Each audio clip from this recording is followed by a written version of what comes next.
ಪಟ್ಟಣಗಳು ಜೊತೆಗೆ ಇವತ್ತಿನ ಈ ಒಂದು ಪ್ರತಿಭಾ ಪುರಸ್ಕಾರ ಕಾರ್ಯಕ್ರಮದ ರಾಷ್ಟ್ರೀಯರಾದಂಥ ಎಲ್ಲ ಕರ್ನಾಟಕ ಪರಿವಾರಸ್ಥರು ಕುಟುಂಬಸ್ಥರು ಇಲ್ಲಿ ಉಪಸ್ಥಿತರಿದ್ದಾರೆ.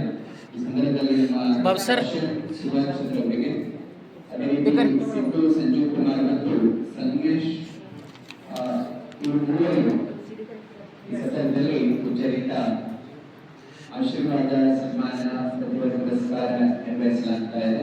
ಕಾರ್ಯಕ್ರಮದ ಅಧ್ಯಕ್ಷತೆಯನ್ನು ವಹಿಸಿರುವ ನಮ್ಮ ಚಂದ್ರಕಾಂತ್ ಪಾಟೀಲ್ ಅವರು ಕೂಡ ಹೇಳಿರಬೇಕು.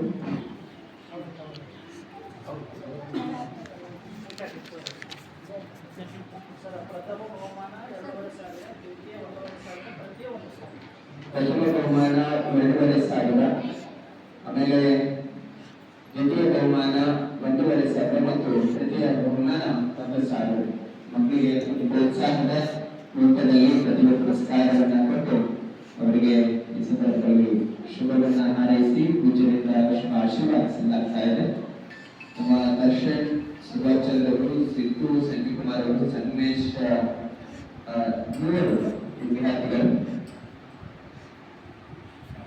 ಆ ಮೂವರಿಗೂ ಪೂಜ್ಯರಿಂದ ಈ ಸಂದರ್ಭದಲ್ಲಿ ಆಶೀರ್ವಾದವನ್ನು ಮಾಡಲಾಗ್ತಾ ಇದೆ. ಜೊತೆಗೆ ಒಂದು ಪ್ರೋತ್ಸಾಹ ಧನವನ್ನು ಕೂಡ ಅವರಿಗೆ ಒಂದು ಬಹುಮಾನ ರೂಪದಲ್ಲಿ ಇವತ್ತು 91%, 85% ರೀತಿಯ ಉತ್ತೀರ್ಣರಾದಂಥ ನಮಗೆ ಈ ಸಂದರ್ಭದಲ್ಲಿ ಮತ್ತೊಮ್ಮೆ ಶುಭವನ್ನು ಹಾರೈಸುವುದರ ಜೊತೆಗೆ ಪೂಜ್ಯರ ಆಶೀರ್ವಾದ ತಮ್ಮೊಂದಿಗೆ ಇರಿ ಎನ್ನುವಂತಹ ಶುಭ ಹಾರೈಕೆ ಮೂಲಕ ಪೂಜ್ಯರು ಪುಷ್ಪವೃಷ್ಟಿಯನ್ನು ಮಾಡಿ ನಮಗೆ ಶುಭ ಕೋರಬೇಕು.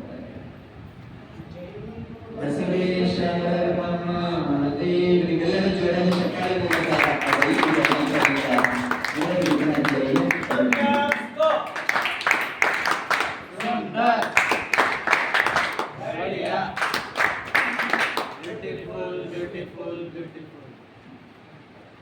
ಅನಂತ ಶರಣಾರ್ಥಿಗಳು ಮತ್ತೊಮ್ಮೆ ಪ್ರತಿಭಾ ಪುರಸ್ಕಾರ ಪಡೆದಂತಹ ದರ್ಶನ್, ಸಿದ್ದು, ಸಂಗಮೇಶ್ ಮೂವರು ಇನ್ನು ಉನ್ನತ ರೀತಿಯಲ್ಲಿ ತಮ್ಮ ಬದುಕನ್ನು ಕಟ್ಕೊಳ್ಳಿ ಅಂತ ಪೂಜ್ಯರ ಶುಭ ಆಶೀರ್ವಾದ ಬಸವಾದಿ